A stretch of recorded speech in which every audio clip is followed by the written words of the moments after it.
INEC says preparations for rescheduled elections are at appreciable level. All issues relating to the delivery of materials were identified and virtually addressed.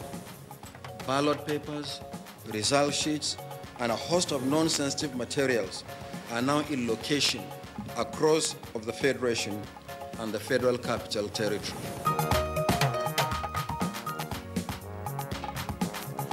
Presidency reacts to ballot box snatching mixed-up messages.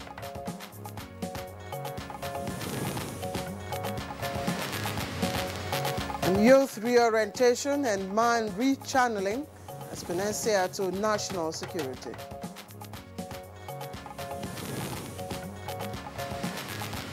On Good Morning Nigeria today, we focus on election postponement, logistics, and operational matters.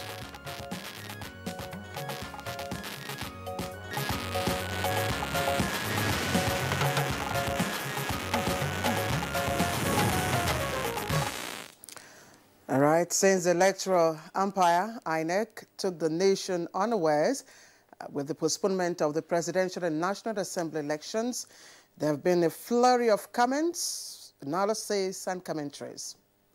All right, no doubt about that, Claire. Now, the announcement certainly came to many as a rude shock because of the timing and more particularly the resources already committed by candidates, political parties, the electorate, or observers. Of course, one of the main reasons given by the chairman for the postponement of the scheduled elections was that of logistics and operational challenges. Now, many have been trying to understand, especially given the fact that INEC had over 4 years since the last elections to prepare for this crucial assignment and, of course, moment. All right. Now, many also say that the logistic challenges could have been identified early on and ameliorated. Otherwise, the postponement of the elections could have been communicated much earlier as well, so as to save the nation the attendant embarrassment and cost. All right. Now, Nigerians have since accepted the new date and are working towards it all around the country.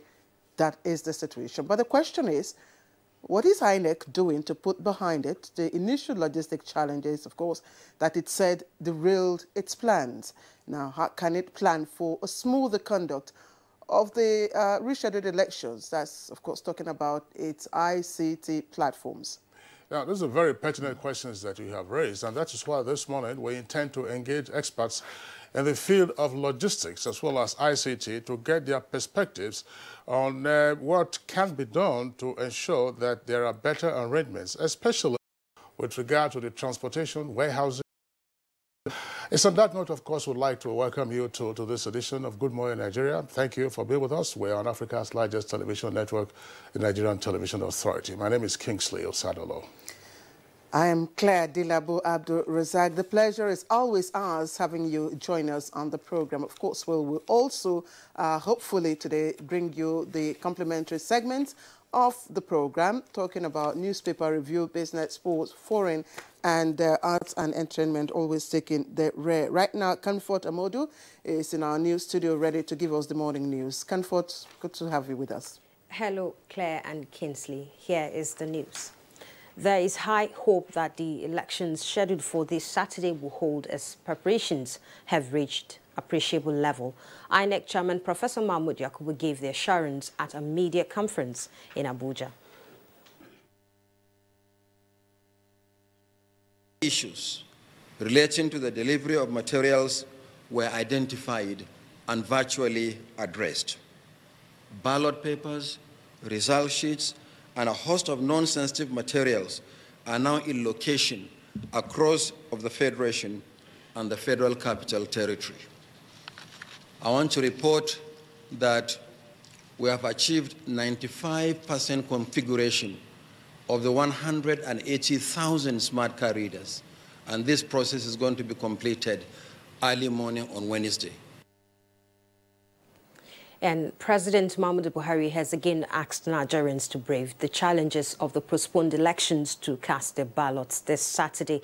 President Buhari, in a statement, assured Nigerians of a conducive electoral atmosphere to freely exercise their civic duty.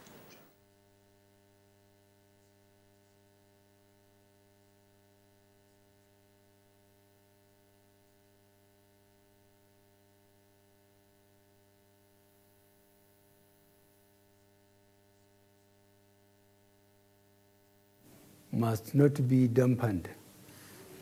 I urge all Nigerian voters to brave the challenges and ensure that they cast their votes. This government assures all voters of their protection before, during, and after the polls. I also thank Nigerians for their patience and trust in our government to deliver credible elections where your votes will count. Your votes will count as we are committed to rid our electoral process of vote buying and manipulations. Thank you, and God bless the people and the Federal Republic of Nigeria. Meanwhile, the presidency says President Muhammadu Buhari's comment that anyone found snatching ballot boxes during next weekend's election would face the wrath of the government should be seen as a strong message against the long history of savagery associated with elections in the country. A statement from Senior Special Assistant to the President on Media and Publicity, Garba Shehu. The Presidential Media Office says snatching ballot boxes entails putting the lives of innocent Nigerians at risk, adding that President Muhammadu Buhari has the safety and security of Nigerians in mind. Garba Shehu expressed concern over those attacking the president's comment, adding that the president should be praised rather than criticized for issuing the warning to potential ballot box snatchers. And APC stalwarts have continued to speak on the advantages the one-week postponement of the Presidential and National Assembly is to the party. Bauchi State Governor Mohammed Abdullahi and the National Coordinator of APC Presidential Support Committee, Senator Godswill Akpabio, at a media interface in Abuja, reaffirmed that electorate across the country are ready and committed to the task of re-electing President Muhammadu Buhari in view of his honest leadership and passion towards building a stronger democracy. They attributed the president's statement against those planning to disrupt the electioneering and even voting processes as a clear testimony of his determination to repositioning the country to the path of greatness and promote its democratic values. Because we keep on complaining of the lack of free, fair, transparent elections in Nigeria. And Mr. President is bent on ensuring that the 2019 elections are free, fair, and transparent. And if it takes stopping criminals to ensure the transparency of that election, so be it. And it showed clearly that it was the president, not for the elite, but for the common people, and that Nigerians still repose a lot of hope in him. And we, as party stalwarts, were very, very impressed. APC is waxing stronger and stronger. And now a crucial meeting of the top level of the nation's security apparatus has ended in Abuja with a firm resolve towards ensuring that eligible voters are not in any way hindered from exercising their franchise in the rescheduled general elections. The meeting, presided over by President Muhammadu Buhari, noted that significant improvement in the security situation across the crisis-prone areas and took far-reaching measures towards sustaining the peace enterprise for a hitch-free electoral process. We are ready for elections. We do not believe that the level of security challenges will preclude elections not taking place all over our states. The Boko Haram bask in the oxygen of publicity by attacking my convoy, by targeting my person. They have gotten the much needed boost. I'm ready to pay the supreme price if needs be. No matter how long the night is, it must give way to the light of the dawn. Every Nigerian is encouraged to come out on the election day and cast his or her votes without any fear of molestation. The security personnel are ready and prepared to protect everybody. Reorientation and rechanneling of the minds of youths by useful engagement has been identified as pivotal towards addressing national security. This was brought to the fore at the 2019 National Security Seminar with the theme Youth Budge in Nigeria, Implications for National Security. And indeed, the emasculation of the youth in every aspect of our national life has equally resulted in a myriad of socioeconomic challenges, which are the consequences of what we call the mismanagement of the youth population.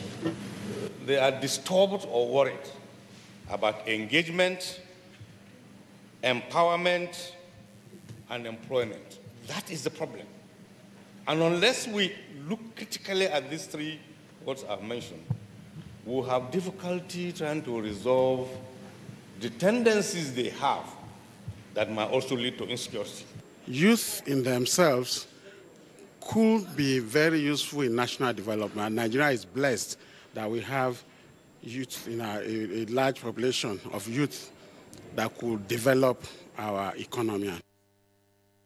The seminar is to come up with recommendations that will be presented for adoption by policymakers for implementation to address youth restiveness and crime in the country.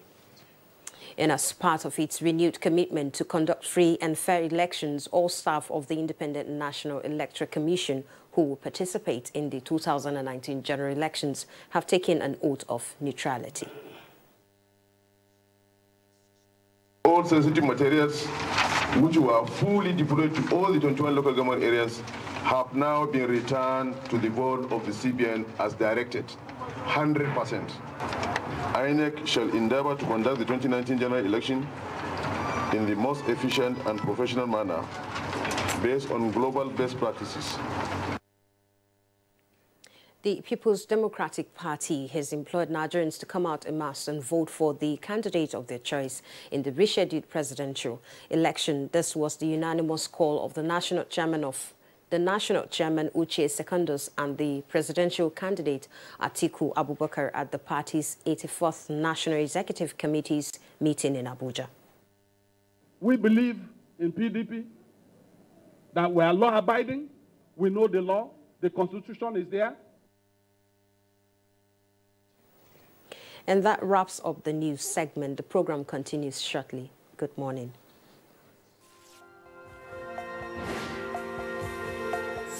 My name is Chinazo Gochku. I'm from Imo State. I have been doing business in this area since past 7 years without any help. When I had this government something that's helping people, I go to them. They give me money. I have got 50,000 from them, and I pay back. I pray to God, let government give to other people so that the money will prosper to everybody. As for myself, I'm very happy, and my family. I pray God to give to other people so that they will enjoy this money with me, and enjoy this government with me.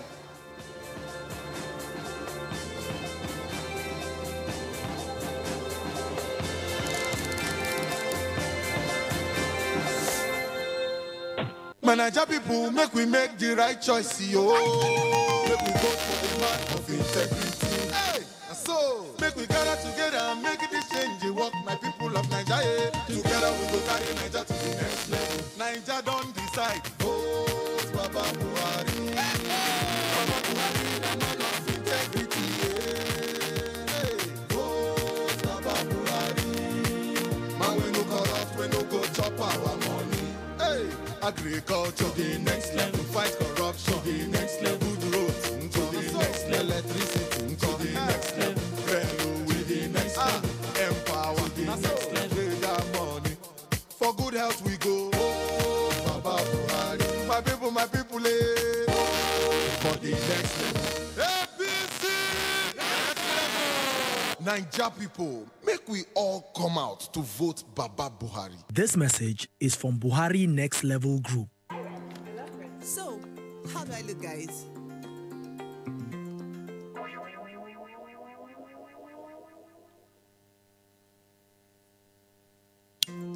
Aha! I see what's wrong. What? The wall doesn't match your elegance. Then we must do something about it right away. At Royal Ceramics, we offer you a wide range of beautiful wall and floor tiles designed specially to fit your lifestyle. So, what do you guys think? Thank goodness we changed to Royal Ceramic tiles. I agree. Like mother, like daughter.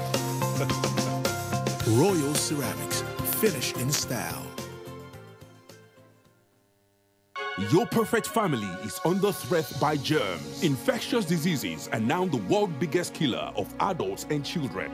These infectious diseases are caused by germs. They are everywhere. An average human being comes in contact with over 1 million germs daily in unclean water, dirty surfaces, in the toilets, on cuts and wounds, on your clothes. Germs can cause deadly diseases like typhoid, diarrhea, flu, and cough. To protect your family from germs, use the power of Dettol's One Capful for surface cleaning in your bathing water, in your laundry water, for first aid to protect your family from up to 100 illness-causing germs. Introducing Dettol Antiseptic Liquid in Sachet for only 40 naira. Endorsed by the Nigerian Medical Association.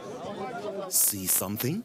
You can make the difference. Report all security incidents, suspicious activities, drug trafficking, arms smuggling, kidnapping, armed robbery, suspicious terrorist, critical infrastructure vandalism, and other acts of violence in your area. No need to give information about yourself. Not your name. Only report the incident you see or suspect. Send an SMS toll-free to 196, Fearless Fang Reporting Platform for confidential incident reporting to the National Crisis Management Center. The relevant law enforcement agencies will be directed to investigate and respond. The confidential reporter is a fearless fang who cannot be intimidated. SMS the incident to 196, toll-free. Be a fearless fang for the security of Nigeria. This message is brought to you by the National Crisis Management Center. Customer. Madam. This one where you come today when I just collect new stock. Beg, choose the one where you want. I see the thing. Oh, make I shop round. Okay, shop round, my brother. Hello? Madam, Nami or Patrick?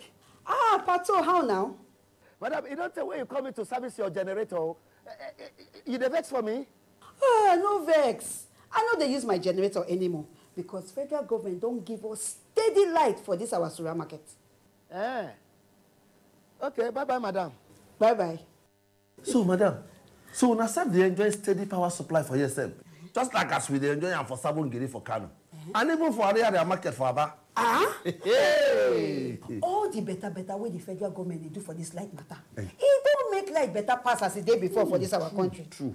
The thing we call the sweet inside my belly be saying, my market was the purple. See, now only you, even my own for Kano, na so the thing they get better power supply. Another ogbonge thing wey federal government they do for we people. This message now from the Federal Ministry of Information and Culture. My name is Smart. I'm a professional electrician and I only use the best cables in Nigeria. Nokako is one of Nigeria's most leading cable manufacturers. Nokako carries out rigorous quality control tests on its products at every stage of the production process. So its high quality is maintained throughout the full length of the conductor that meets both national and international standards. These cables are manufactured in a state-of-the-art cables and wire plant equipped with the most advanced machinery and processes. Nokako is certified by the Standard Organization of Nigeria and is an NIS Diamond Award winner. Be like Smart by Nokako. All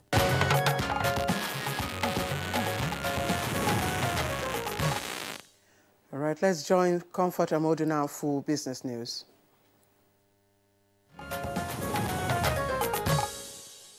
Following the postponement of the Presidential and National Assembly election, Independent Marketers Association directed its members across the country to reduce petroleum pump price with 5 naira as part of its corporate social responsibility and their resolve to contribute to sustainable democracy in Nigeria.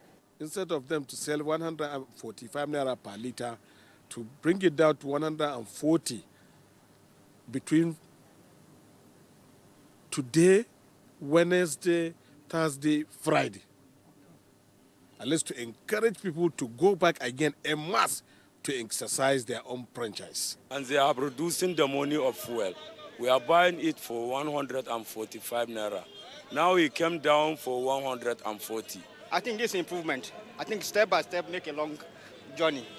I think we are expecting the government again to try. Again, I reduce from that 140 to 120.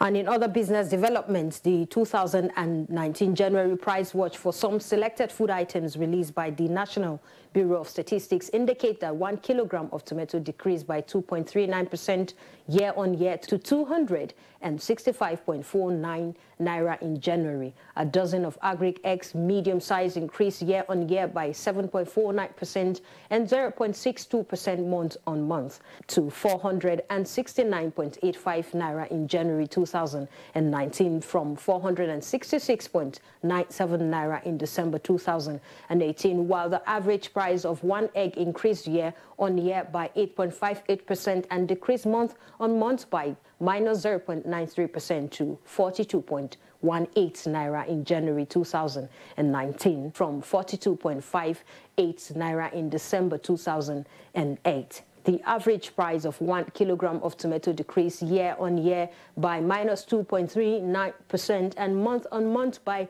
2.22% to 265.49 in January 2019 from 271.51 naira in December 2018. Meanwhile, the average price of 1 kilogram of rice increased year-on-year by 1.46% and decreased month-on-month by minus 1.22% to 366.04 naira in January 2019 from 370.57 naira in November last year. And the average price of 1 kilogram of yam tuber decreased year-on-year by minus 6.75% and month-on-month by minus 0.68% to 211.21 naira in January 2019 from the 212.65 naira in December 2018. In relation to this, some traders gave a situation report on some of the commodities in the market. The price for the market increased. Before, I'm selling frozen food. Even a carton of chicken, we were buying Orobo hard, 10,000, but now a carton is 13,000. To know that there's big difference.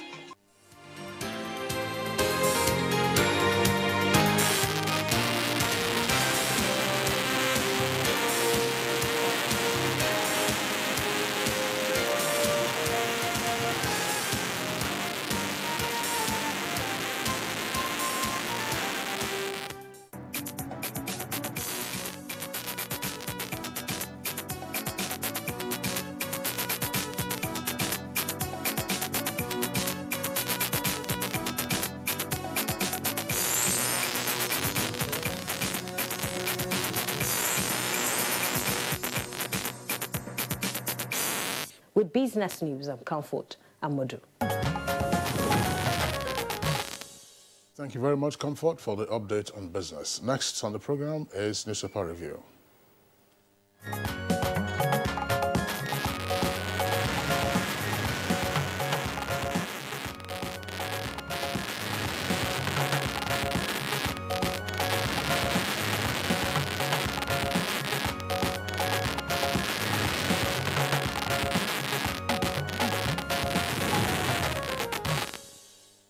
Right, if you've just tuned in, you're watching Good Morning Nigeria, and right on time as we welcome Baya Toyebi for Newspaper Review. Baya, good morning. Good morning. Yeah, good morning, Kingsley. Good morning, Nigeria. Okay, well, let's begin with the Daily Trust newspaper. Daily Trust, from top to bottom, says Kajuru killings. That's the kicker. El-Rufai posts death toll at 130. That's on page 4 in greater detail. Bamaye's proof of source of $8.4 million insufficient. That's an ongoing trial. It is on page 7. GDP growth reflects exchange rate stability. And a lead story, according to the paper, is exclusive, saying why Saturday's election failed. And the story continues right up on page 5, with 3 riders, INEC ready for February 23rd. Already there, it's in quotes. And materials arrive in all states, card readers ready to go. You can see the INEC chairman and some of the election observers yesterday in Abuja. And right at the foot of the front page of Daily Trust, Dapchi parents and students pray and weep for Leah Charibu, page 4. Atiku, that's the kicker, APC INEC plotting to manipulate card readers. And Ghana expels 723 Nigerians over prostitution and cybercrime. Right, Claire. All right, Nigerian Tribune says, has the caption 95% of card readers configured, ballot papers, result sheets now in states. That's coming from INEC chairman, and there's a rider there that says ballot box snatchers should be dealt with according to Electoral Act. No INEC staff in DSS custody, page 10. You can find the details of that. And also similar reports on the front page of the Nigerian pilot. We are prepared, says INEC chair, details of that on page 4. And a number of riders there insist Commission will act in line with Electoral Act. Voters and ad hoc staff will be fully protected. No third party involved in configuration of smart card readers. Debunks rumors that INEC officials were arrested. Bayo. Right. Let's start from the human interest angle. It was a year by yesterday when the terrorist group raided Government Science Technical College, Dapchi. Students of that college yesterday gathered in prayer session to pray for their schoolmates still held by the insurgents for refusing to renounce her faith. Amid tears, they cried and prayed in the Christian and Muslim way, praying for her release soon. Secretary to the Parent-Teacher Association, Kachala Bukar, said fasting and special prayers were held to seek divine intervention and especially so to remind the world about the poor girl.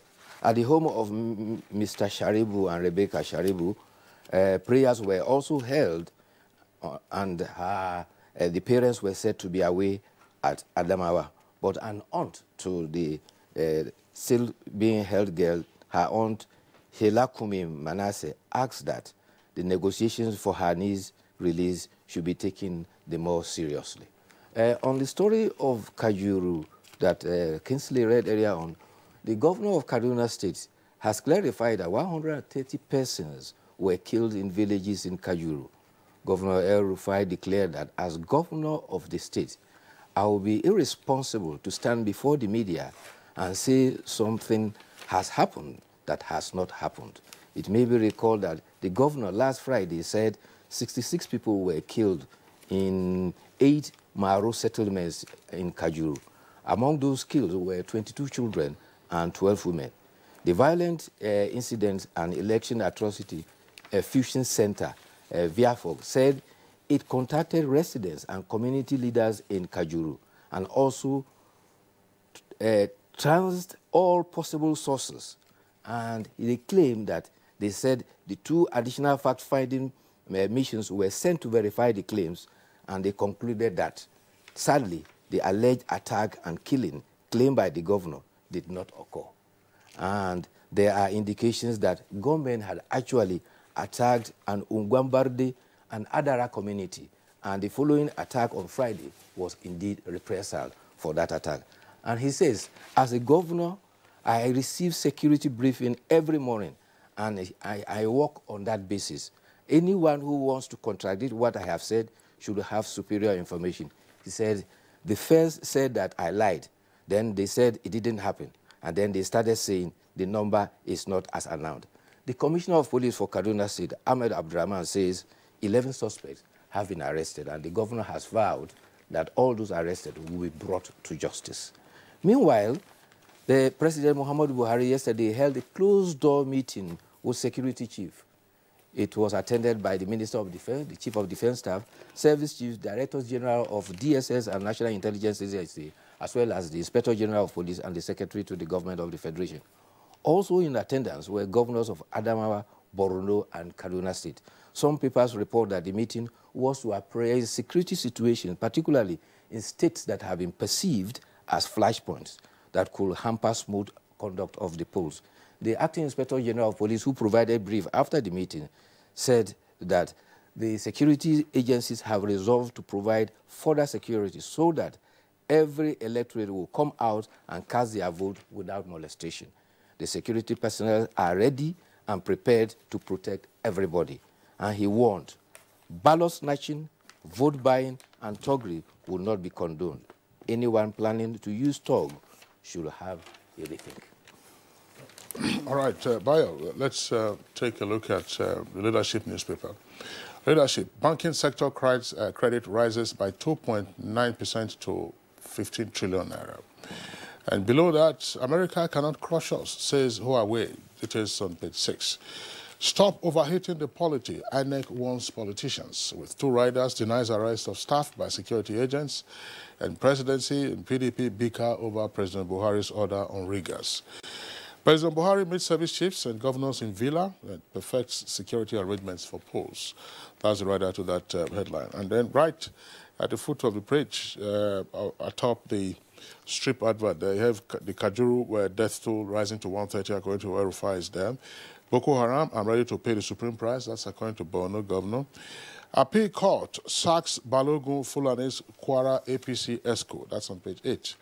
And Leah Sharibu's father decries daughter's 365 days in captivity. Page 6. And on page 27, Ogun killing. Customs detains 4 officers. That's on page 27 once again. Bayo. Yes. The Independent National Electoral Commission says it has resolved to conduct a free and fair election, and they assure everybody that the election will be credible. At a World Press Conference, chairman of the commission, Professor Mahmoud Yakubu, assured that all materials meant for Saturday's polls have been distributed. He also said 95% of car readers, 180,000 in them, has been reconfigured, and the 5% that is left will be configured, completed by Wednesday, that is today. As part of his confidence building to all stakeholders, he clarified no INEC official or commissioner has been arrested. He, however, enjoined politicians to desist from making inciting statements. He said, stop overheating the polity. The lifting of the ban on campaign was not a license for spewing incendiary comments. He enjoined politicians to play the game by the rules and no matter their grievances. He stressed that all violations of the electoral rule and laws must be treated in accordance with the Electoral Act. There will be a daily briefing on the situation every day. This is the measures that is to be taken by INEC to continue to boost confidence. Meanwhile, there are claims and counterclaims, and it refers to the alarm that the INEC chairman has raised. The leading political party, APC, and PDP are engaging in claims and counterclaims. The presidential candidate of the People's Democratic Party alleges that the ruling party has trained hackers in China to hack smart card readers. The APC is also not left behind. It is demanding the removal of the resident electoral commissioner for Abia, Akwa Ibom, and Cross River on the allegations that they are working in cohort with a main opposition to rig elections in the favor of, in their favor. The danger here is if the 2 leading parties are deliberately undermining the integrity of the election even before it comes out. And that does not all go well. And I think in consonance with the peace accord they signed, they should all now concentrate on their campaign, what they intend to do, and convince people to come out and vote. Because this kind of comments will tend to intimidate and frighten even the electors. All right, Bayo, thanks. I'm just wondering, what are the issues in the campaign or in the elections? Do we still remember the issues? Yes. If we were to proceed on this basis right up until Friday, Saturday, I'm sure voters will be asking themselves when they get to the polling booth, say, look, okay, what were the issues one more time? So what am I going to vote for? Yeah, because everything, of course, has been beclouded by, as you said, personal attacks and then the lingering concerns over the fiasco attending the takeoff of the elections last Saturday. All right, Bayo, thank you very much for being with us. We hope that the parties will return to the core issues in their campaigns and therefore proper messaging to the electorate. See you tomorrow. See you tomorrow. Okay, it's Good Morning Nigeria. We'll take a short break now. When we return, of course, we'll be getting ahead and discussing the issues of logistics and ICT with regard to the elections. Hate speech is not a joke. It incites genocide and crimes against humanity. Most of Africa's civil wars are caused by hate speech from one tribe against another. We don't want it here. The Nigerian government stands firm against hate speech. Under no conditions whatsoever should we tolerate or excuse or justify hate speech or hateful conduct of any kind, especially where such is illegal. There's no doubt that the resurgent push for separatism, as well as the rising cases of ethnic and religious disharmony, are all traceable to the growing phenomenon of hate speech. One nation bound in freedom, peace and unity. Nigeria, one nation, one people. This is a public service announcement brought to you by NTA.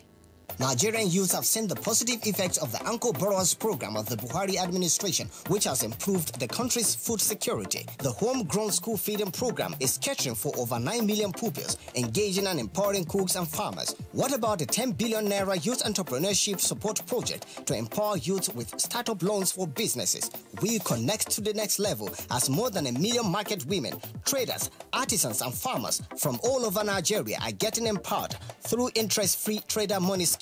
Nigeria is proudly in the list of top 10 reforming economies in the world, moving 24 places upwards in the World Bank's ease of doing business. We are making progress. The deaths from terrorism in Nigeria has dropped by 80%. According to the Global Terrorism Index, Nigeria is making progress in the fight against corruption. The whistleblowing policy has helped recover looted funds. The enforcement of TAC brought about fiscal discipline, transparency and accountability in government revenue. Power generation and distribution in Nigeria has improved tremendously. The off-grid power project has not gone unnoticed. Nigerian youth, let's connect to the next level. This message is powered by Dr. Tony Nwoye, Director Youth Mobilization Presidential Campaign Council. Team huddle. But we lost. Don't be tired, guys. This isn't a loss. It's a practice for winning. Nothing makes a mother prouder than seeing her child growing up. But I know as he learns to lead, he'll face even more dirt, germs, and risk of illness. That's why in changing seasons, you need strong Dettol protection. Because Dettol protects from up to 100 illness-causing germs. Growing up needs Dettol protection.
Mass Medical Mission MMM is offering free services on a wide range of medical issues. Take advantage of these offers, especially by availing yourself of the National Cancer Prevention Program NCPP.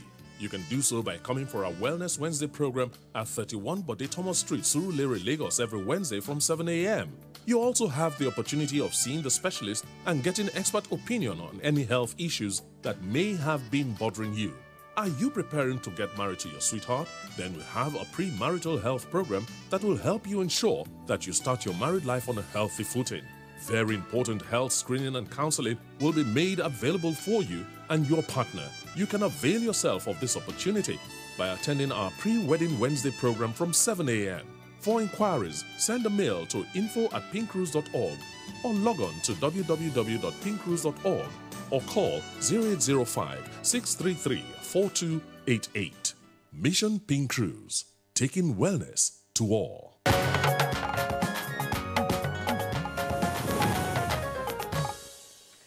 All right, you're watching Good Morning Nigerian, the network service of the NTA. Aisha Uba Ali will, of course, bring us a background report to kickstart our conversation.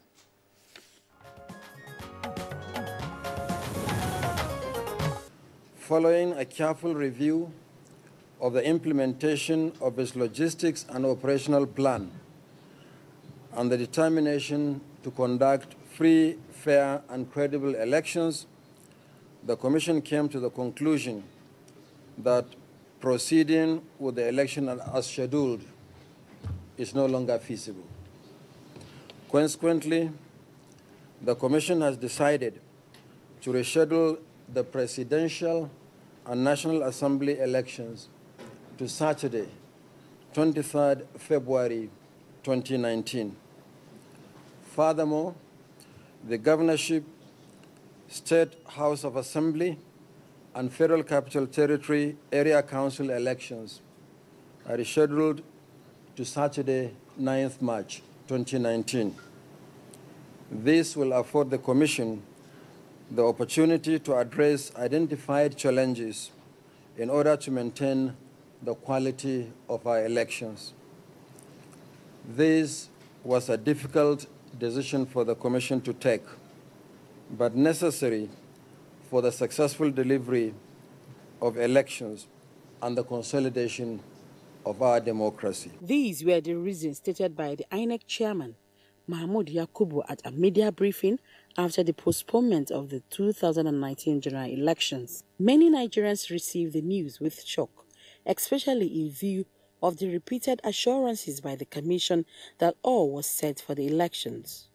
Announcing the postponement of elections barely hours to the commencement of the voting process is not new in Nigeria, particularly since 2011. In some cases, such pronouncements come after the process has even commenced. Since 2011, INEC has blamed the postponement of elections on logistic issues, which is critical and also an impeding factor in conducting a free, fair and credible elections. The Commission, however, says it has successfully conducted 195 reruns and off-season election across the country since the last election in 2015, even though such reruns cannot be compared to the proper general elections. Many Nigerians lauded INEC for the steps taken to address some of the problems identified to avoid disenfranchising eligible voters.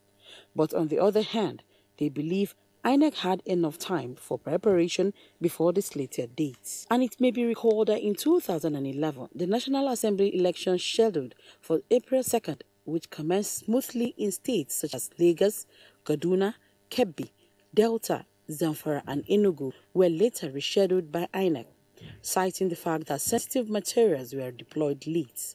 Again, in 2015, general elections were also postponed by 6 weeks due to the insecurity situation in the northeast. Since then, postponement of general elections due to logistic reasons has become a common phrase in Nigeria, even though many would have thought by now INEC would have developed strategies that will address logistic issues once and for all. With the presidential elections now rescheduled to Saturday, 23rd February 2019, while the governorship, State Assembly and FCT area councils now 2nd March 2019, observers believe INEC officials should be ready to conduct a well-coordinated and free exercise. Guest on Good Morning Nigeria today will be answering questions bordering on logistic issues and how it can be addressed. They may even look at lessons learned so far from this postponement.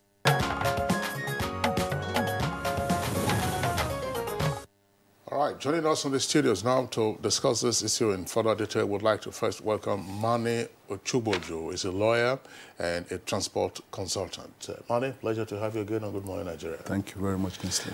Okay. Also here with us in the studios is Ahmed Mustafa Yahuza. He's of the Cyber Security Department of the Nigerian Information Technology Development Agency, NITA. Yahuza, pleasure to have you with us on Good Morning Nigeria. Good morning. Thank you for having me here. Yahuza reminds me of something, Kingsley. Good to have you, Mr. Yahuza. But let me welcome, of course, ICT expert, Abdul Kim Ajijola. He's a well-known face here. He's also Chair, Consultancy Support Services Limited. Mr. Ajijola, thank you for joining us. Thank you for the honor of inviting me. All right, and we go to our Lagos Network Center, and we have Jubril Ibrahim, who is President, Chartered Institute of Logistics and Transport. Mr. Ibrahim, thank you very much for joining me, or joining us, rather. Thank you very much. Good morning, Nigeria, and thank you for having me. Right, we'll stay with you. Our first question goes to you. We know just before we came on air, we were talking about precedents that have been set, but can you give us a sense of understanding, just for starters, what is the nature of a logistic challenge that could elude a whole electoral umpire, electoral body, INEC, for 4 years or even few months, but so critical that it compelled postponement of an election even at 2 a.m. on election day? Thank you. For starters, I think I would start by saying that elections are about the most important activities you can have in any democracy. And having said that, we will all understand that logistics can mar or make any election. And for that reason, we must be able to look at the whole gamut of the logistics value chain as we conduct elections in this country. And I think it is proper for us to look at logistics with concern to the elections being an orderly and coordinated procedure for the warehousing, procurement first and foremost, warehousing, distribution and retrieval of election materials and personnel. And for you to be able to do that successfully, you must base your logistics on 4 cardinal points. And these points start with the planning, careful planning. You must go into some systematic coordination of the logistics system and processes. And then, of course, the careful implementation stage. And finally, you must put in place effective and strict control measures. Once we go this gamut, we believe if it is handled carefully, we should be able to have successful elections. But it is not out of place to say that there could be some things that are behind the scene that we are not seeing. But basically, for every logistics system, if you go it in this manner systematically, you should be able to see a success of it. But let us also look at the fact that we have been conducting elections over this period, over a long period of time, as you have mentioned. And I know that at the planning stage, INEC contacted and consulted a lot of logistics concerned stakeholders. And at the end of the day, we expected that they were going to come up with a blueprint. But there were so many things that we thought they should have done, which we were not in the know whether they have done them or not. Particularly, since election is a going concern, it is expected that before every election, maybe a year and a half, we should be able to do a self-audit of our logistics value chain and particularly get an independent person to conduct that audit for you from a neutral point of view, such that all the gaps that are apparent can be filled before the real conduct of the election. And I think, I'm not too sure if INEC did this, but by way of advice, these are some of the things that they should do in order to forestall some of these challenges that we're facing. They have mentioned quite a number of reasons, and out of them, the only many of them you can attribute to probably mismanagement. And there are basically three types of mismanagement when it comes to election or logistics, running a logistics system. And the first one could be out of ignorance, and particularly with the issue of bad weather that was mentioned. I think if INEC had worked with the Nigerian Meteorological Agency, they would have been able to have a weather forecast over a period of time that would determine how they fashion out their logistics operations. And ignorance of that may be a very serious consequence in what we do. Of course, there are other issues of mismanagement that could border on probably accidental mismanagement or intentional mismanagement. The first two, accidental, and the first one I mentioned, could be managed. But when you have intentional mismanagement, that is very difficult to manage with, and contingency arrangements should be able to address those issues. Let me stop here for now. All right. Jibril Ibrahim, thank you very much. We'll return to you to drill further into the points that you have indicated. But let's come back to our Abuja studios. Mani Ochuboju, give us a sense of what occurred to you when you heard that the chief reason for the shift in the polls had to do with the logistic nightmare that INEC now found itself. Kingsley, it was a shock and a deeply, deeply embarrassing situation for the entire country, as it were. It immediately brings to mind the issue of the rehabilitation and improvement of our transportation system immediately, when logistics was being put as the main reason. And when you think of transportation, you begin to imagine the entire socio-economic and political system of the country standing on four structures. The structure it stands on is just like a table with four legs. It's your transportation. Those legs are your transportation. The transportation, I start with railway, then you have your waterways, you have your airways. I'm mentioning road network as the last.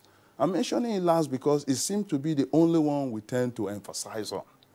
And when any of these four legs or structures that the entire political, socio-economic system stands on is crippled, it will invariably impact on the superstructure, on the processes, on our movement, on the growth, improvement of the other systems built on it.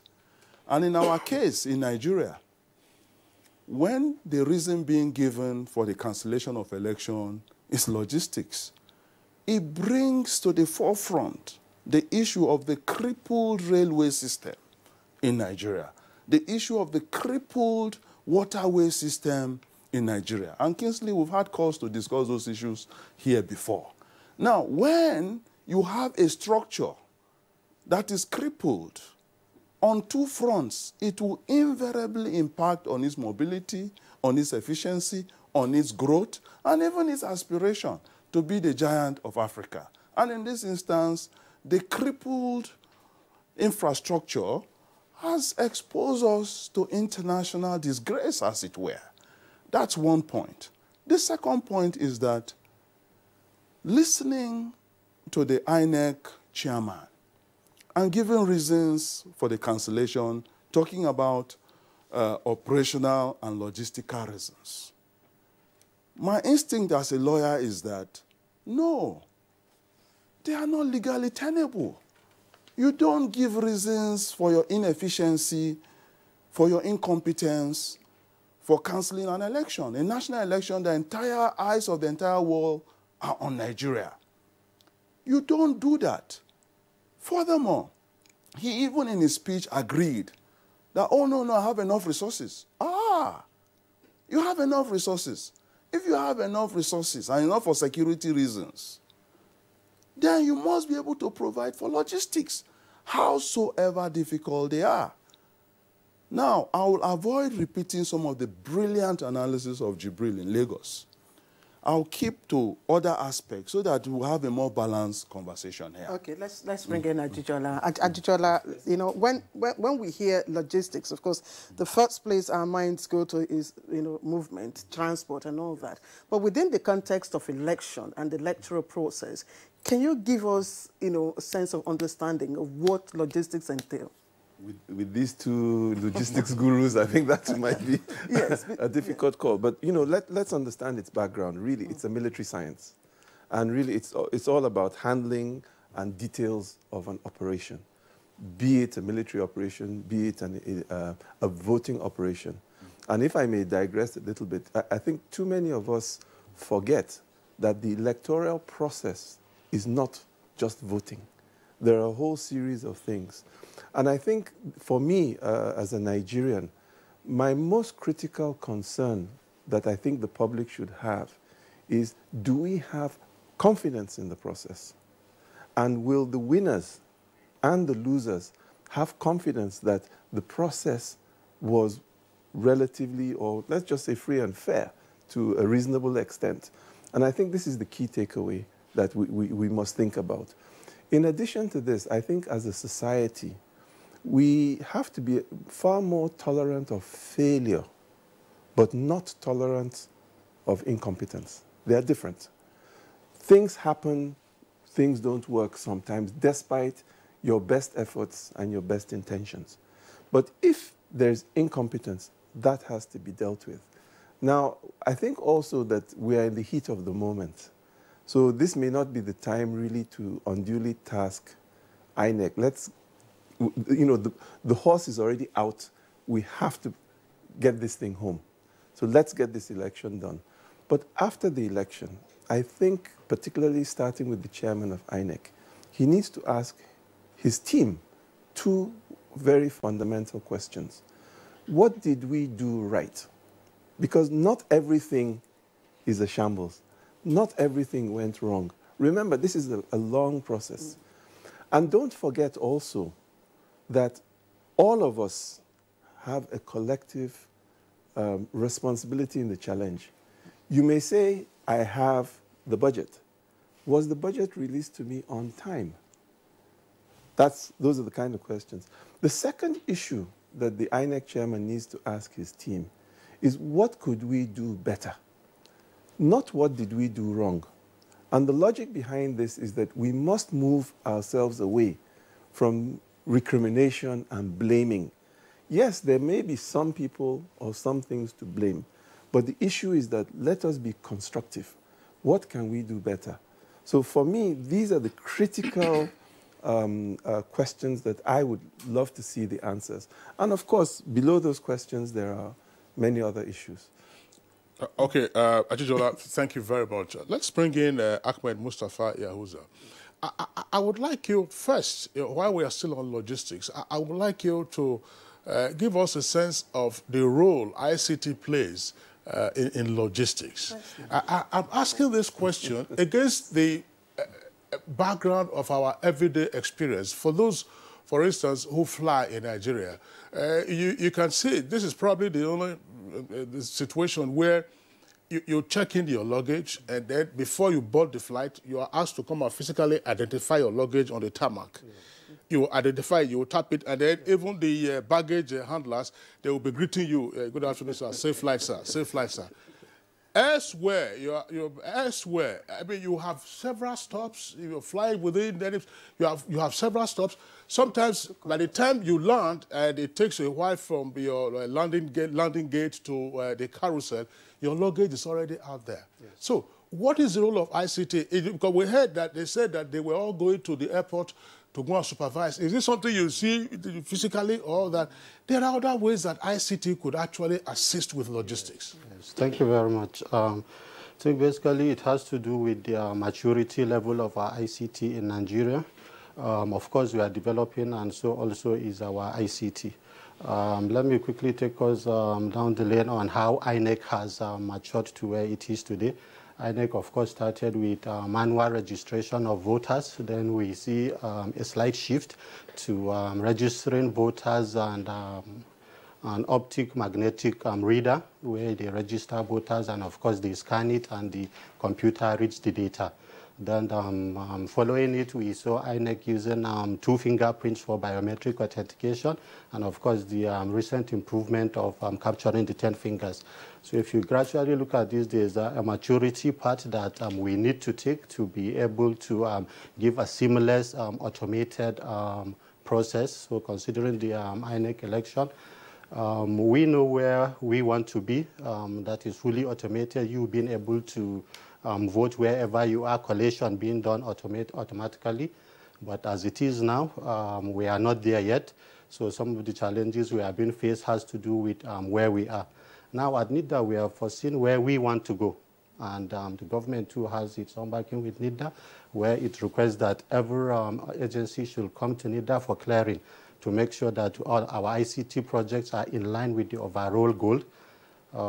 So as it is now, some of the challenges being faced by INEC has to do with, what will I say, some of an island attitude where INEC thinks they want to do all by themselves.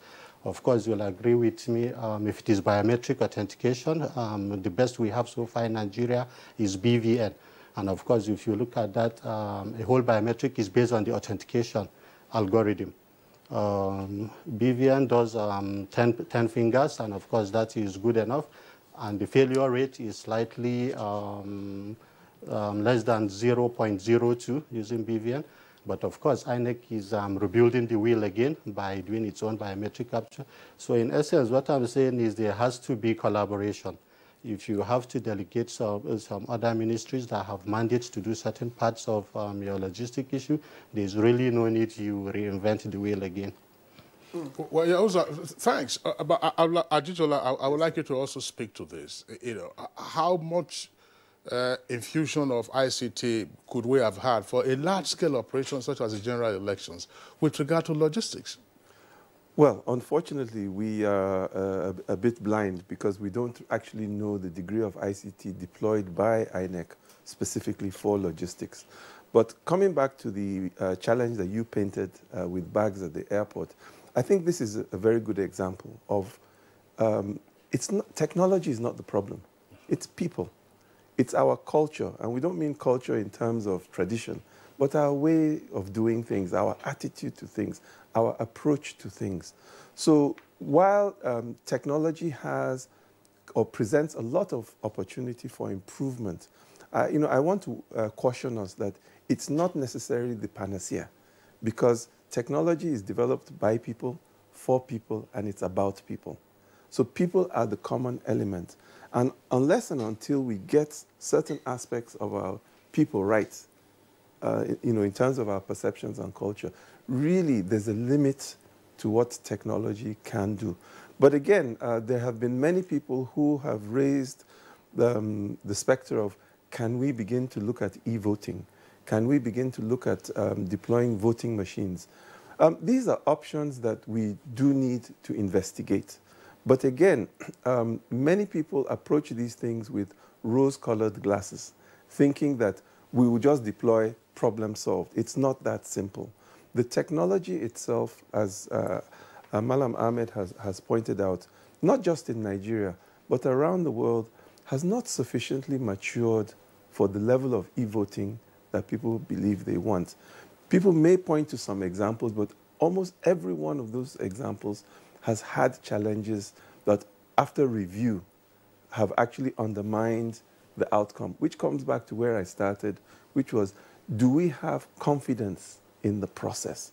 So it doesn't matter whether the process is technology-driven, manually driven, but certainly if you say that you want to manage, I think, 120,600 plus polling units to get something there and back, clearly you need help.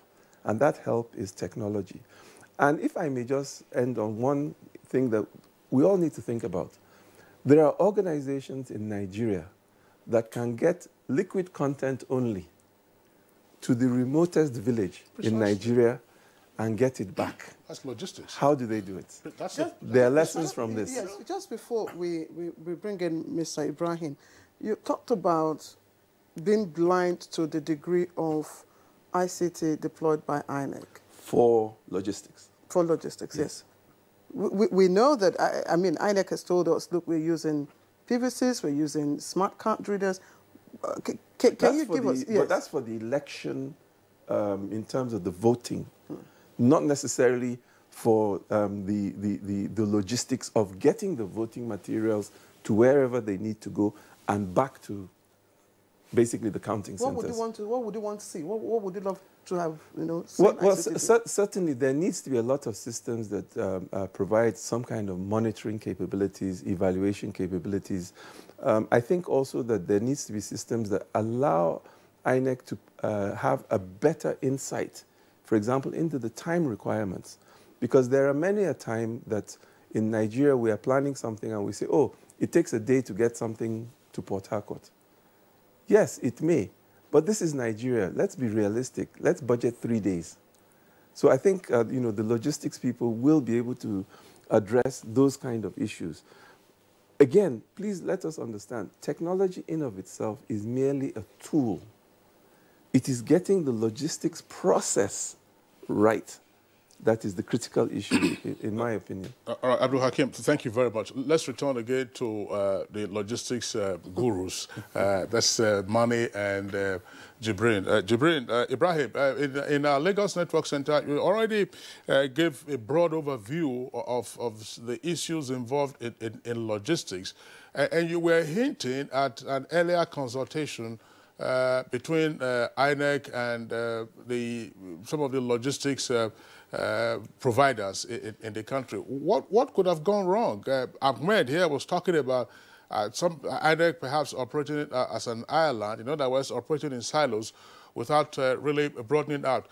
Give us, from your own perspective, can you break down what probably just happened with what occurred on Saturday? Let's listen to the postponement of the elections. First, it would appear, this is just from reading and then seeing the pictures and so on and so forth, all materials first will arrive in Abuja, maybe at the airport or at some location, and then you now start taking from Abuja to transport, to warehouse, to the last mile. And what space of time? What could have certainly, I mean, even if you're not a logistics expert and you're familiar with some of these transportation issues, you would assume that there will be bottlenecks that could cripple your best plan. So in your own estimation, give us a picture of what happened, even though you were not an insider, and what could have been done right. Yes, thank you. I mentioned earlier there may be a lot of issues behind the scene that we are not aware of. But basically, like my brother, the white-robed brother in the studio with you there said, there has to be lead time in whatever INEC is doing. You can't wait until the last minute expecting that you can always deliver. There may be bottlenecks. There may be issues of force majeure that may arise and things like that. And in fairness to INEC, I believed that after the consultation with the logistics concerns, they may have gone back to the drawing board. We are not privy to that. But after saying that, I think we need to look at our peculiarities in the country. INEC is contending with a figure of about 80 million voters. And if you look at the space that they need to cover, that is the broad space of our polity, and of course, coupled with other things like Mani has mentioned, transport logistics. There is so much decay in our transport infrastructure that may not be able to support what the requirements are in the logistics arrangement for election in Nigeria. Of course, the security situation is also an issue. Now, having understood that we have these challenges on the ground, I have mentioned earlier, in the planning process, INEC must be transparent, because that is the only way they can have inputs of other organizations. Not only inviting people to a conference and they profile suggestions, and then that is the end of it.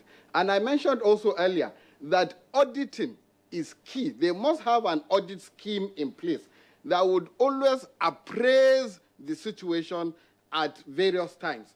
And wherever they are derailing, they can come back on course. But you see, I also have the strong belief that INEC must infuse professionalism in their logistics value chain. I doubt if INEC has professional logisticians in their value chain as at now who can confidently handle these assignments for INEC. If they don't, like Yahuza said, Ahmed, it can be outsourced. You can engage professionals that can do this for you. This is a national assignment, and we're all Nigerians. We should be able to contribute positively to the success of any election in this country. Otherwise, these problems will continue to arise. And for you to come up at the last minute to say that you are going to postpone the election, that is a very, very expensive decision, which I believe if we had been more open at the beginning, maybe we would have been able to avoid that.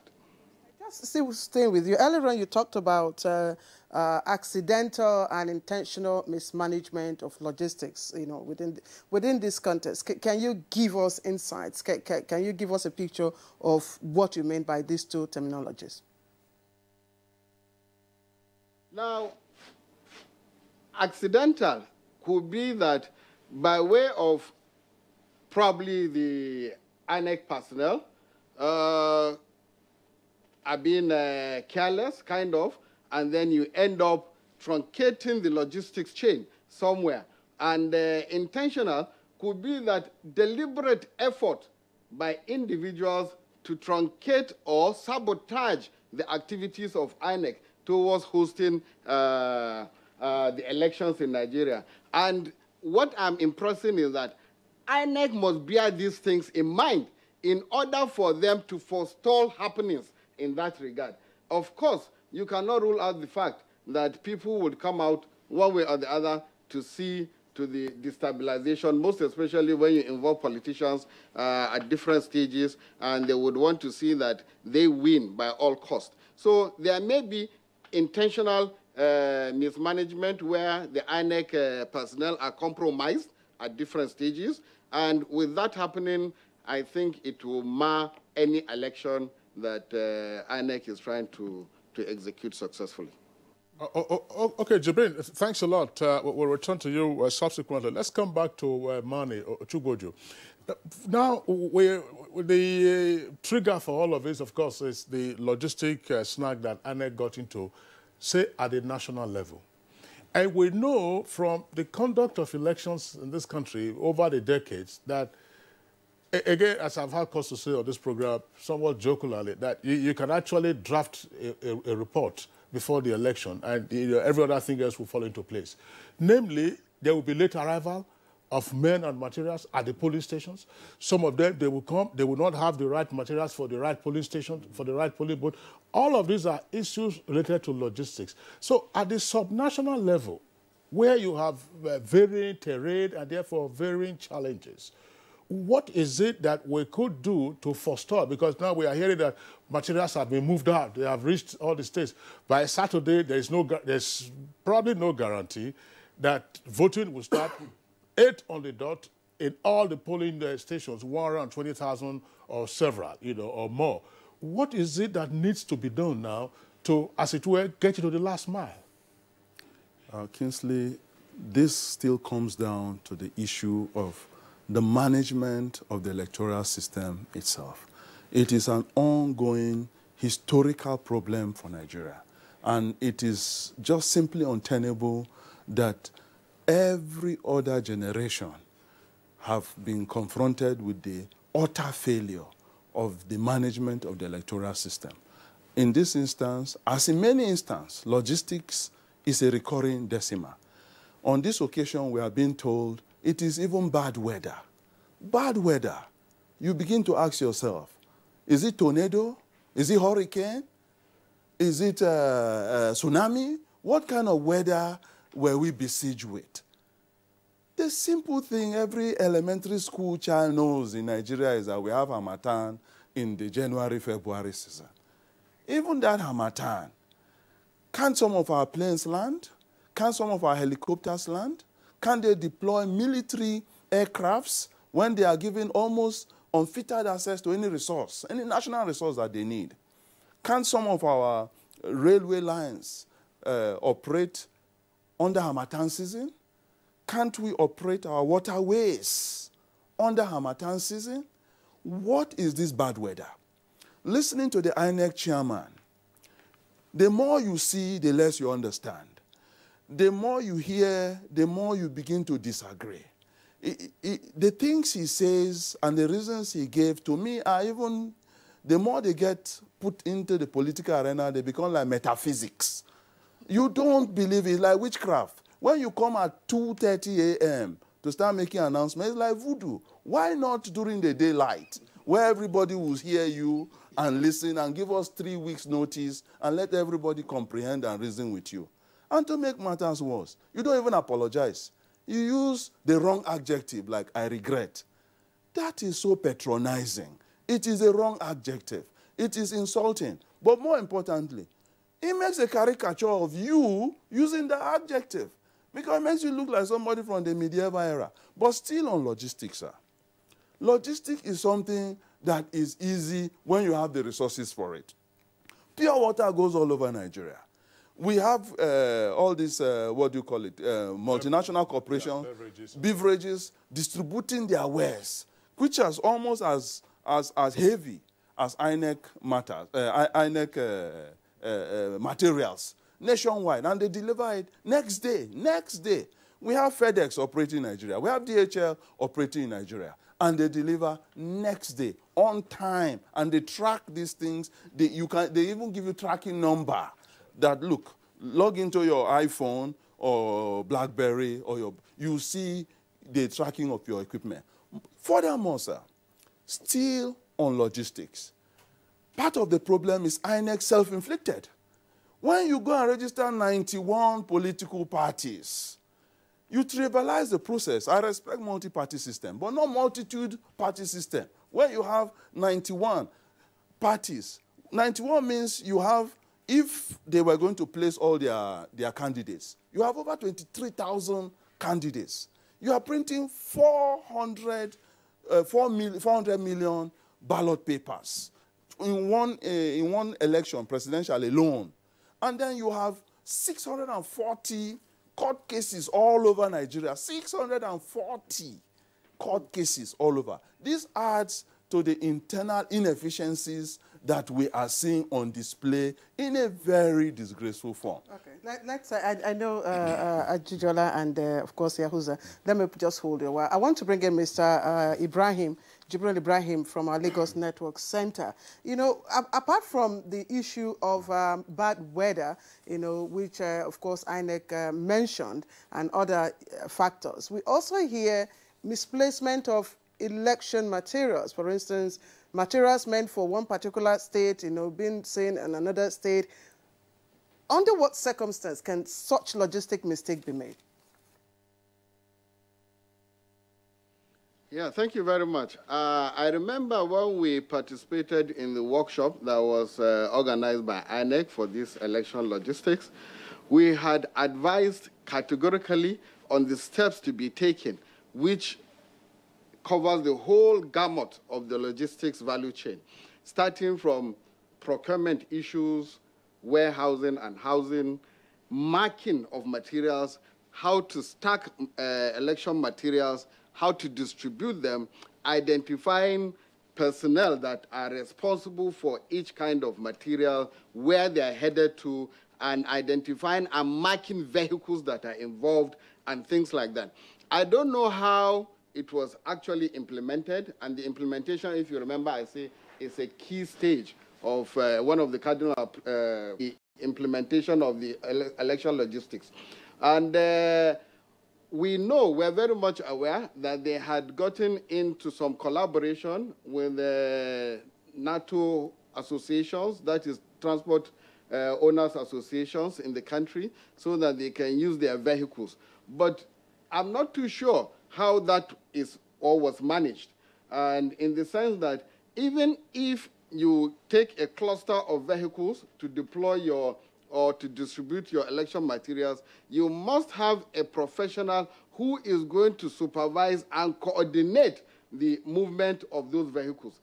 I understand as in some states, some of the drivers stood and said they were not going to proceed until they are paid and things like that. A lot of these things can bring delay if you do not put real core professionals to supervise and coordinate these things. But clearly, marking of materials, designation of personnel, marking of vehicles that would convey the materials, even designating and marking the delivery points and evacuation points, and in the reverse order for retrieval were the things that we discussed in that workshop.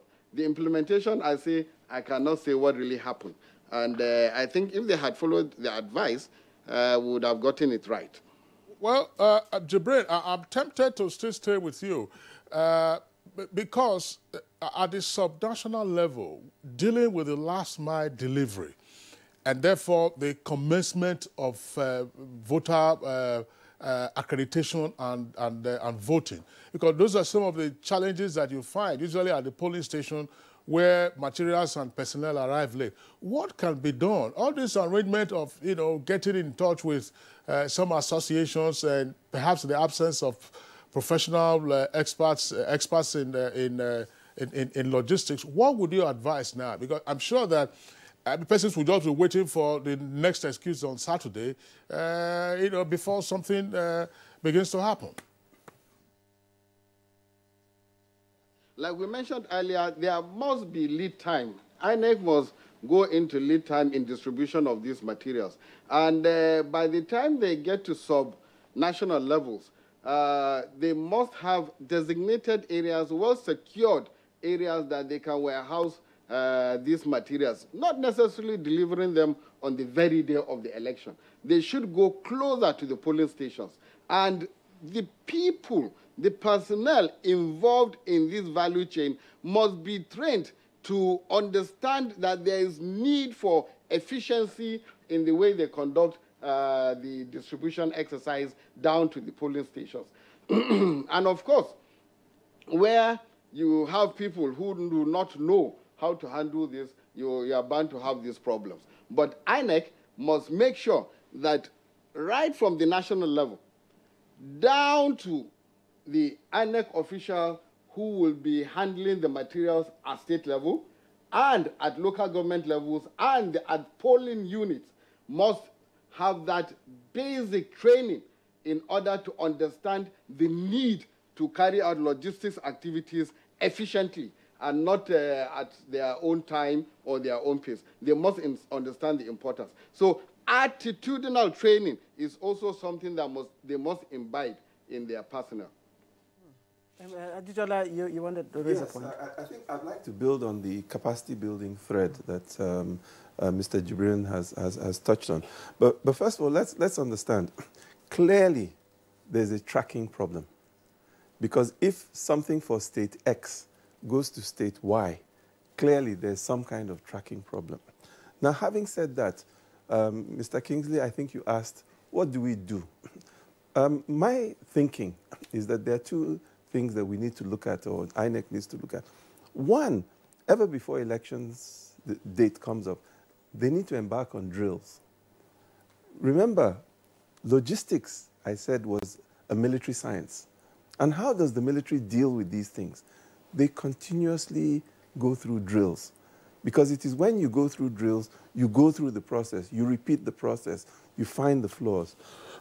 So that would be my first area moving forward. The second area is that I believe that there is a need as a system, whether it's technology or otherwise, to vaccinate the system, if I may use the health example. How does vaccination work? You introduce basically some kind of organism that you don't like at a less potent form, and the body builds a resistance to it. So if you forgive me, I will give you an example from my profession. On February the 20th, this month, the Electoral Commission of Switzerland is embarking on a vaccination process for its electoral technology. And it goes from the 20th of February to the 2nd of March. What are they going to do? They are going to call hackers to come and try and penetrate the system, to break into it, to change things, to adjust things. And the reward ranges from $100 to $30,000. And the hacker, in order to get this reward, has to document what they've done, what the vulnerabilities are. It is when you do this, then you can now go back and re-engineer your system, whether it's manual or technological, to be better.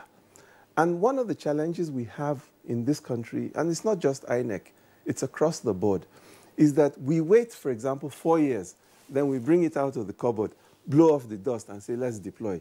No, you have to vaccinate in advance. You have to do these drills in advance.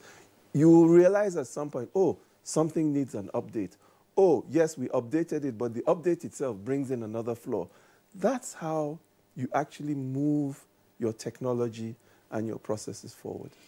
All right. Abdul Hakim, thank you very much. The aspect of inoculation that you have raised, of course, that has to do more with ICT. We will come back to that aspect, especially the card reader, and what else needs to be done, considering the time lag that we now have versus what was supposed to have taken place on the 16th of this month. We'll take a short break now. When we return, we'll also take some of the tweets and then get back to our guests. The UN compound houses about 400 employees.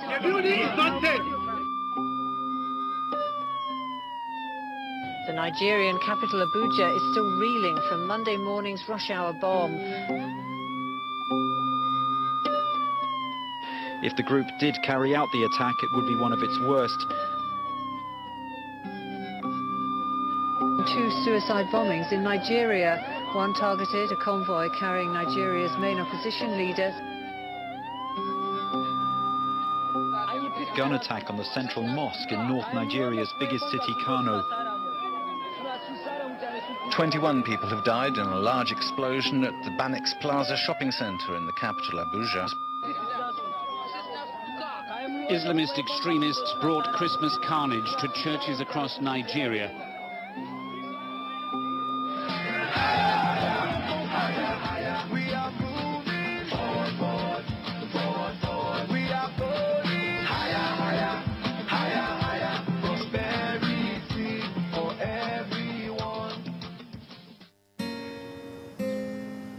What's up? His friends didn't come. Hey, let's practice. But you're going out. Don't worry about me. Nothing satisfies a mother more than seeing a child grow up. But I know as he sweats, he'll face the risk of germs which can cause skin irritation. That's why you need the new best ever Electoral Cool. Its new advanced formulation with extra menthol protects from up to 100 illness-causing germs and gives your family icy cool freshness. Growing up needs Dettol protection. Over 1 trillion naira housing investment in just 3 years. Federal Ministry of Power, Works and Housing is sinking over 100 billion naira. Family Home Fund is investing over 500 billion naira. Federal Mortgage Bank Limited has invested billions of naira on housing finance. Federal Housing Authority is also spending billions of naira to house Nigerians. With a population of over 180 million Nigerians, housing development never got the desired attention until this time of President Muhammadu Buhari.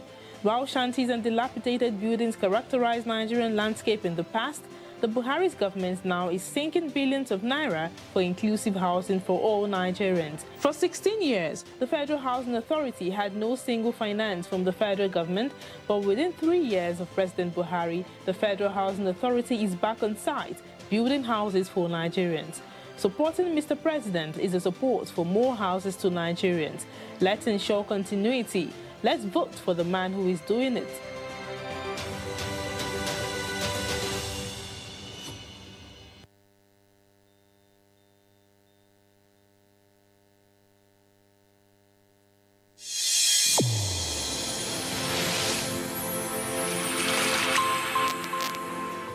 A new edition of TV Guide is out with special focus on the role of the media in electoral, exclusive on the National Broadcasting Commission, its mandate as the sole regulator of Nigerian media. Dr. Toma Daba then and Ishak Modibo Kawu now. This edition also features the king of stand-up comedy in Nigeria, Ali Baba. NTA standards to be ready for election transmission after decades of abandonment. Find out from the DG. Transactional elections in our political space. An evil wind that blows no good. DG, National Orientation Agency Conference. TV Guide, your indispensable companion, x-rays the impact of social media on electioneering process as electorates present their expectations from incoming government. Meet some TV professionals behind the screen and other inspiring stories in sports, entertainment, and lots more. Grab a copy at the vendor near you or NTA stations nationwide. TV Guide, your indispensable companion.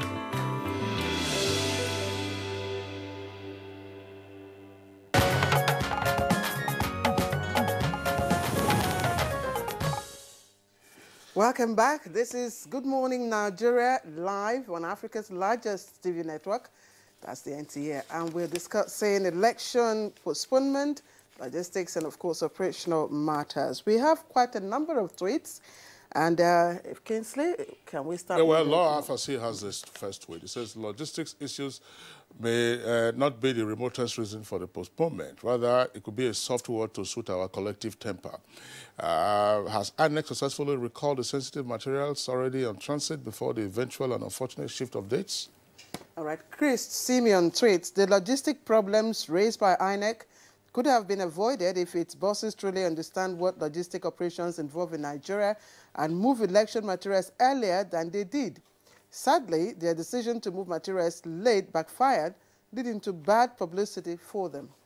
And this is from a Twitter handle, Cure My Nation. INEC should use the opportunity of the postponement to resensitize their staff.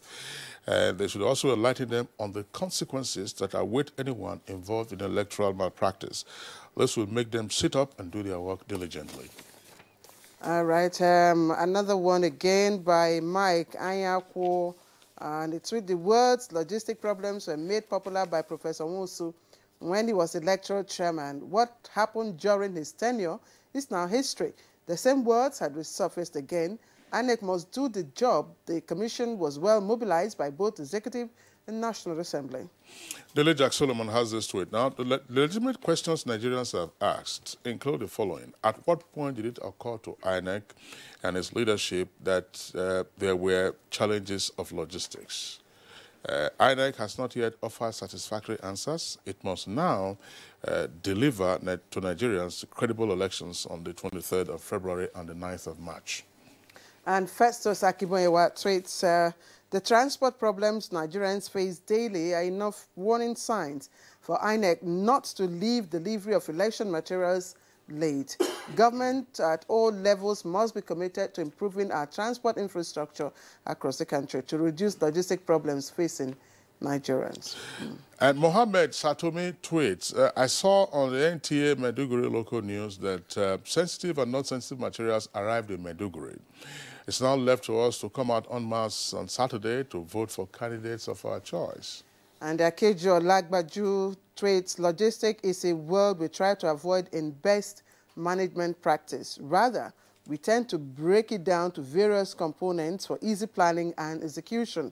I'm sure INEC should have done this to make it easy for the planning of the rescheduled elections. And Jumai Tabak tweets, says, Nigerian spray Professor Mahmoud will block all those areas that will not allow INEC conduct free, fair, and credible elections. No more excuses. All right, those are the tweets. We thank you. Don't forget, we have a couple of more minutes to go, so keep your tweets coming, and the Twitter handle at NTAGMN. Let's bring in, of course, Mr. Yahuza, if I may, Kingsley. INEC chairman said to us yesterday that, of course, the commission has successfully reconfigured 95% of the smart cards.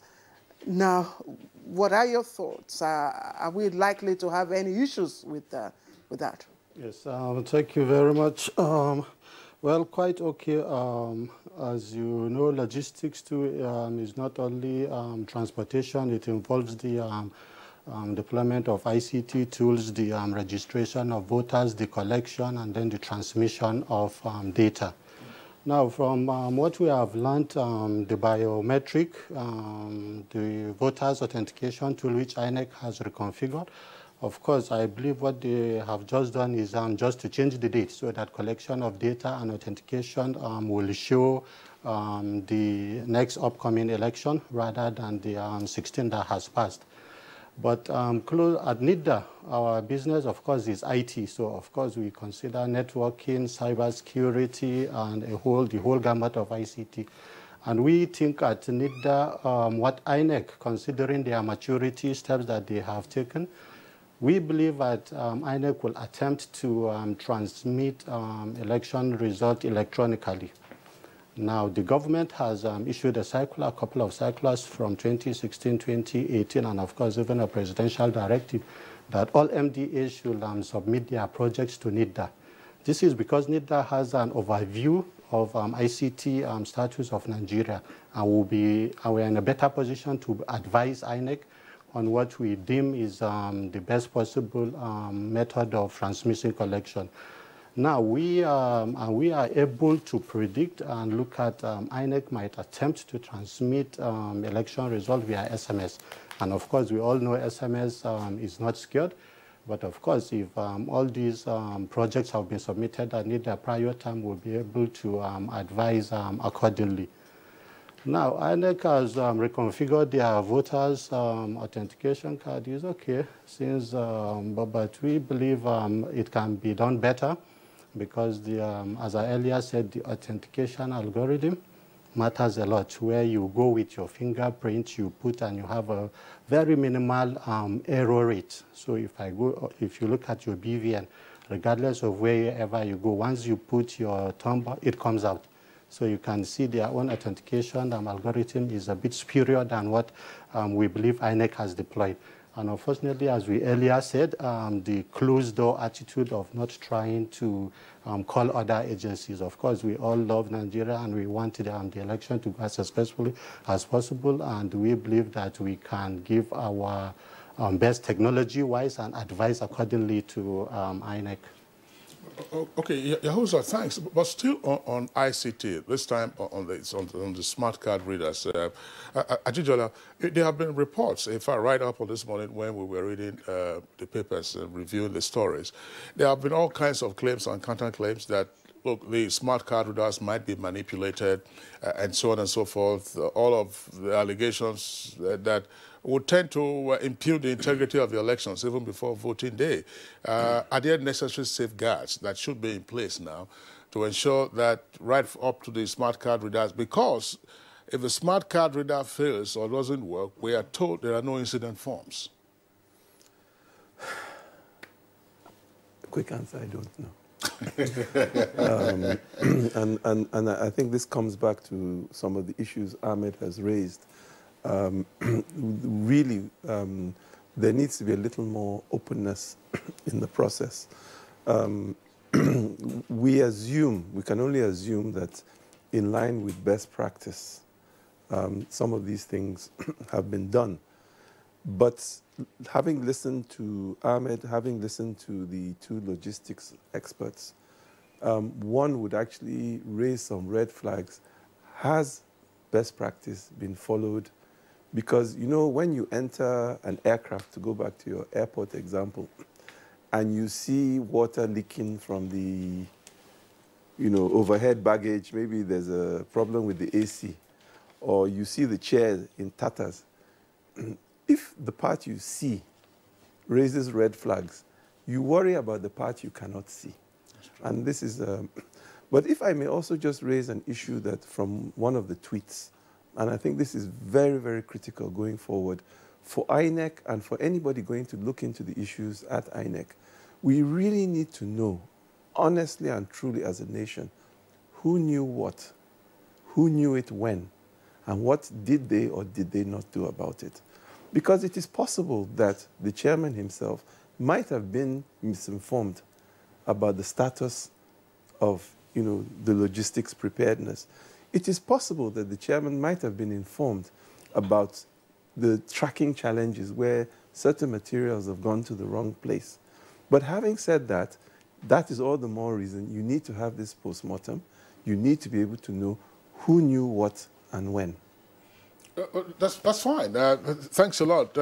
Mani, what we are hearing now about the movement of materials would appear to concern the national elections. That's to say the presidential, Senate and House of Reps elections coming up now for the rescheduled date on the 23rd. I haven't heard that perhaps that's part of the materials they are moving now with regard to the other elections that have been rescheduled to the 9th of March. What would be your suggestion, assuming those materials are not part of the consignment already being moved? What should be, what should be your suggestion, so that we don't get near those ones?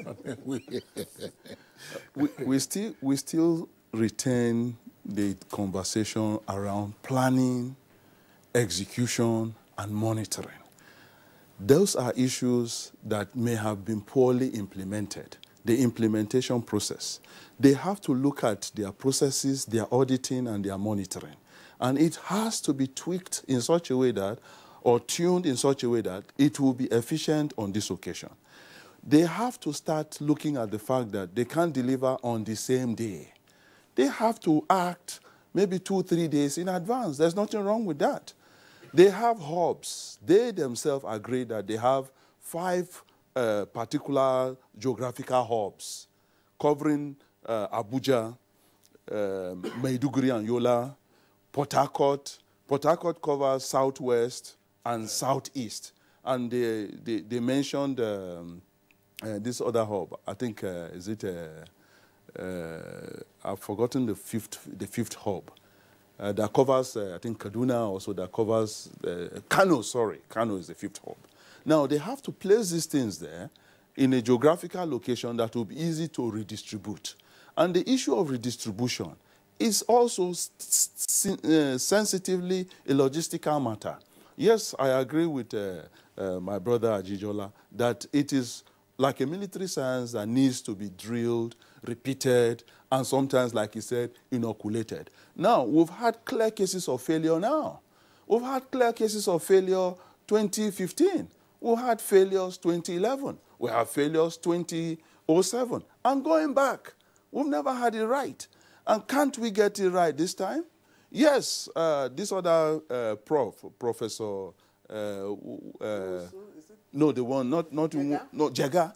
Jega recovered from his wobbling and performed well. Chances are, Mahmoud may recover and perform well. But we still insist that the issue of logistics are, I'm sorry to say, rather elementary, that they should not overlook. Elementary in the sense that you will move these materials, you move your personnel, you move ICT equipments to support them. These are issues that they should have dealt with days in advance, even weeks in advance. Besides, they have 4 years of planning anyway, and we have to stop this fire brigade method, whereby they do reruns, go to courts, do registration, and then 4 years later, they remember that we have to deliver materials the next day. That is not good enough. Importantly, in the INEC chairman's, one of his addresses, he was more or less beating his chest, showing how much hard work they have to do, register 84 voters. 84 million. 84 million voters, sorry. They have to deal with nearly 200,000 polling booths. They have, what do you call it, ballot papers in their hundreds of millions. Do you think he's overwhelmed? The point I'm trying to make there is not. India register about 840 million voters. You register 84 million voters, and you are making it look like you're doing such hard work. The geographical area Nigeria has to cover is less than 1 million square miles. India covers 3 million square miles. And then Mahmoud stands there making it look like, oh, he's doing such hard work. You're doing such hard work, but you admit in the preamble of your address that you're giving sufficient resources. If you're giving sufficient resources and you organize, you plan, you deploy them well, you monitor, you should be efficient, not inefficient. And when you are inefficient, you should please have the courtesy to apologize. He still has not apologized. He owes us one. Well, Mani, thanks. You're back again on this, but thanks. Let's return to Jibrin Ibrahim. Jibrin Ibrahim in Lagos. We're talking about what we know, and that I asked the question that it is probably the case that the sensitive and non-sensitive materials that are being moved around now concern the presidential and National Assembly elections. A good thing they have a lead time of about 2 weeks, but we do know they are dealing with reverse logistics. After that, everybody, we're talking about results and comparing the results, and of course, plus all the noise you will hear about those who are defecting based on the outcome of the elections. What, in your opinion, ought to happen now? Yes, we know there will be governorship elections in 29 states, but you're going to have elections in all the states of the Federation with regard to the state houses of assembly, and in particular also the FCT. Can't afford to get that wrong as well on the 9th of March. Not forget, as you mentioned, that we will have to also contend with the reverse logistics side of it, and that should not becloud INEC's line of thinking and implementing or executing the next elections that are coming up 2 weeks after. It would be wise for them to start the process now. Like Mani said, they have sub-stations in the various sub-regions of the country, and we are very much aware that they have, they use central bank votes to warehouse most of their sensitive materials. In fact, almost all their sensitive materials. And if they can distribute these materials in very good time to these central bank votes in every state, I believe in every state there is a central bank branch, so I believe if they can distribute them to the central bank branches in very good time, and then they will have to contend within good time with redistribution down to the local government levels and to the polling stations as at the time that the elections are going to hold. So we still have time now, and I believe if they start in good time, they should be able to succeed, and there shouldn't be any problem with regards to distributing the materials, both sensitive and non-sensitive. But I want to state that they must, as a matter of, if they have not done by now, I'll be surprised, that they have appraised all that has happened in the last 1 week or 1.5, and try to see that they have blocked the loopholes, they have taken care of the lapses, and such that this thing will not arise for the other election that is coming up, that is the state elections. But I will continue to appeal to INEC. They must institutionalize both self-audit and independent audit, that we could introduce into it what Ajitola has said, vaccination strategy in order to play the devil's advocate so that you can strengthen your position.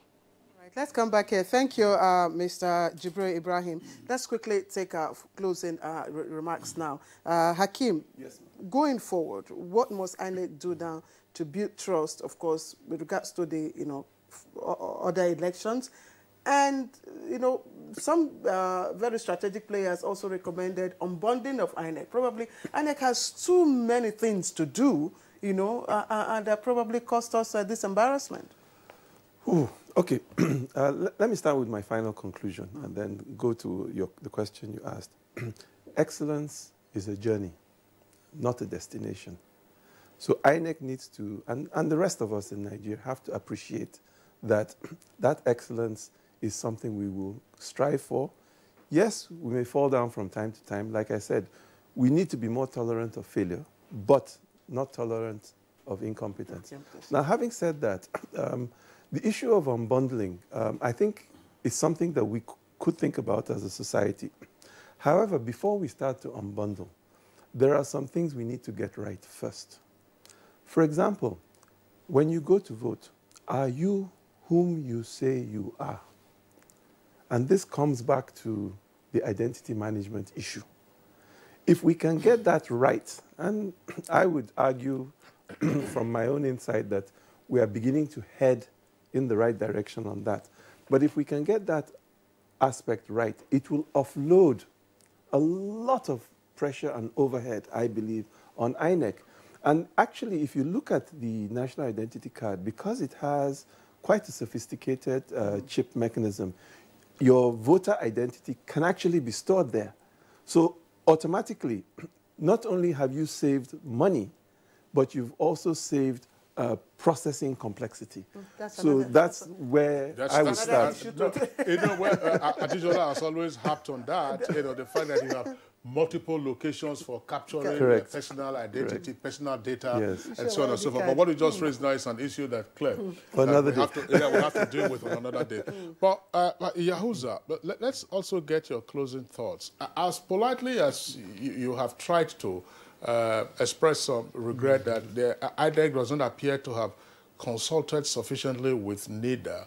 Is it necessarily the case? This is a political question, but is it necessarily the case that INEC is playing up its independence in the National Electoral Commission to the extent that even if there is in-country expertise, it shows it and then just goes on a tangent of its own? Yes, thank you very much.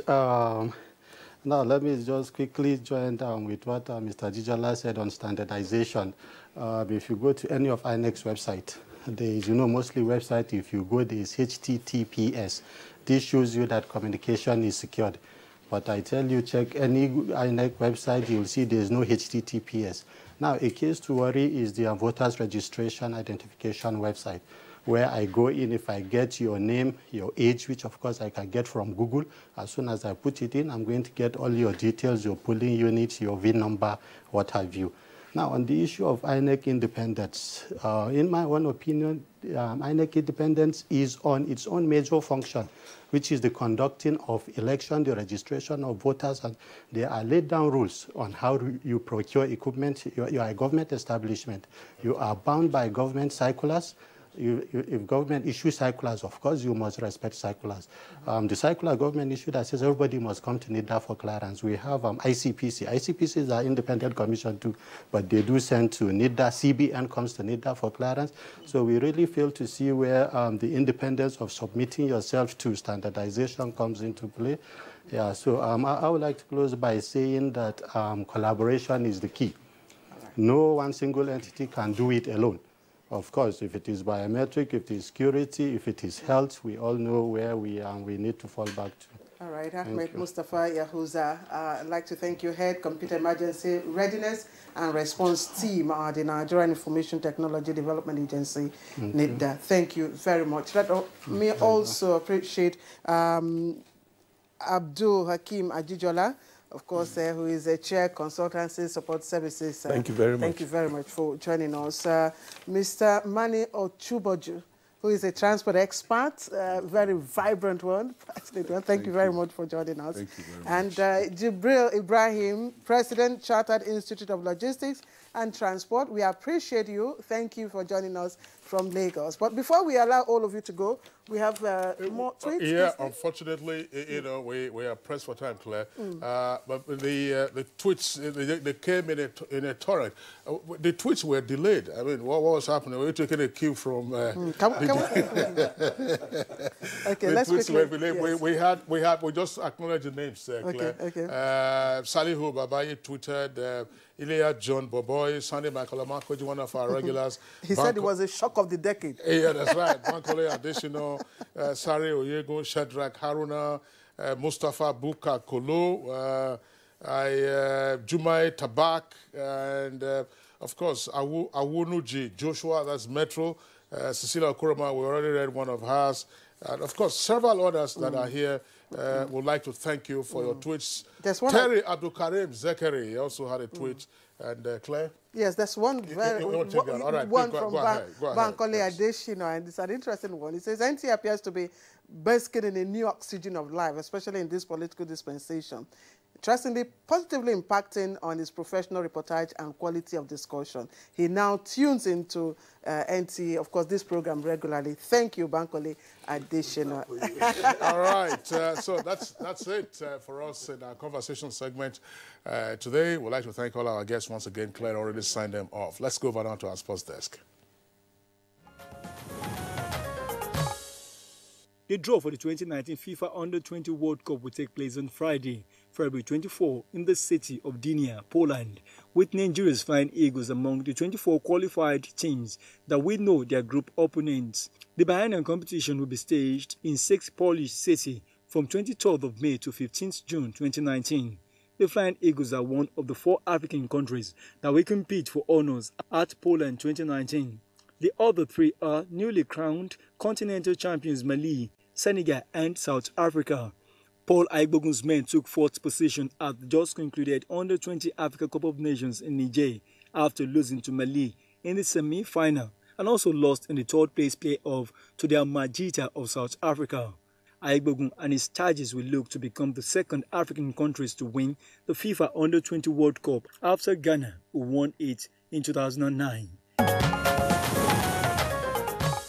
Right, that does it for us today. Don't forget this program enjoys a repeat broadcast later today at 5 minutes past 5 on NTA News 24. We are on GoTV channel 46 and DSTV channel 419.